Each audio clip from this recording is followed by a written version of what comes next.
একজন অভিভাবক সাথে আছে না, অভিভাবকের সামনেই কথাগুলো বলবো। সেটা হচ্ছে, আপনারা কোন দেশে যাচ্ছেন? সিঙ্গাপুর। কোন টেট, কোন সেকশনে স্কেল করছেন? আপনাদের মূল নাম কি, সাবজেক্টের নাম কি? বিসিএ। হ্যাঁ, বিসিএ এর মিনিং বোঝেন? বলেন। হ্যাঁ, বিল্ডিং কনস্ট্রাকশন অথরিটি। তার মানে কি, আমরা যে কাজটা করছি এটা হলো বিল্ডিং এর অংশ, বিল্ডিং এর কাজ।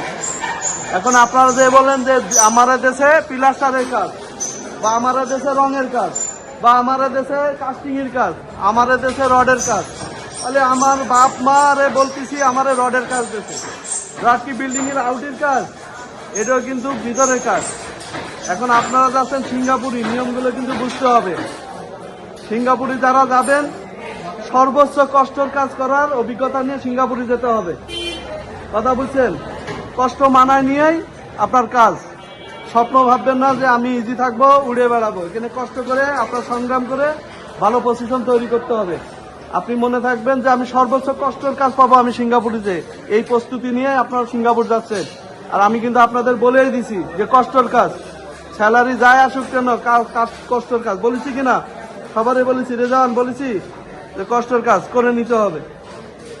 যদি ইজি হয় সেটা হলো পরের অপশন।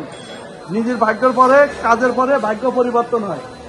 এখন ওখানে যেই কাজে দিক হাসি খুশি মিলে কাজ করতে। আমরা কিন্তু সিঙ্গাপুরে যাচ্ছি জেনারেল ওয়ার্কার হিসেবে। জেনারেল ওয়ার্কার কি?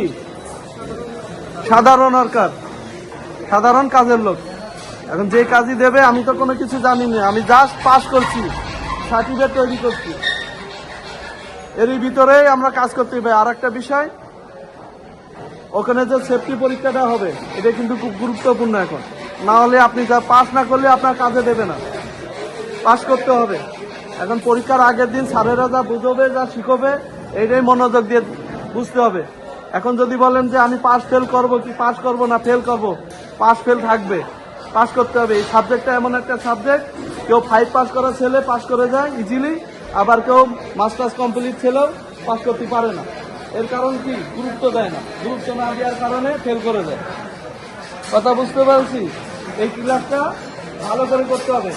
আর একটা বিষয় হচ্ছে স্যালারি বিষয় নিয়ে, যে আমি সিঙ্গাপুর দিয়ে 1 মাস ওভার হয়ে গেছে, আমার স্যালারি দিচ্ছে না বসে। নিয়ম আগে বুঝতে হবে। নিয়ম না বুঝে কথা বলা যাবে না।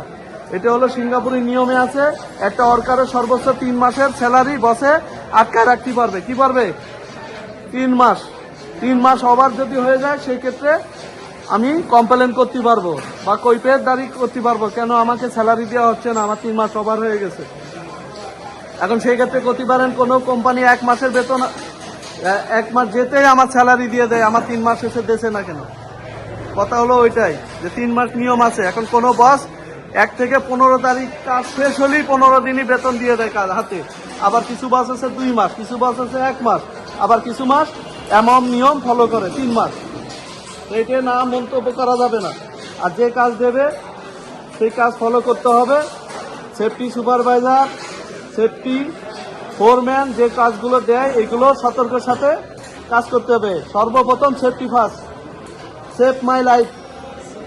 হ্যাঁ, এটা আমার জীবন বাঁচলেই সব বাঁচবে, এই ফলো করে। হ্যাঁ, সবাই ভালো থাকবেন, দেখে শুনে কাজ করবেন। আপনাদের জন্য থাকলে শুভকামনা। আল্লাহ হাফেজ।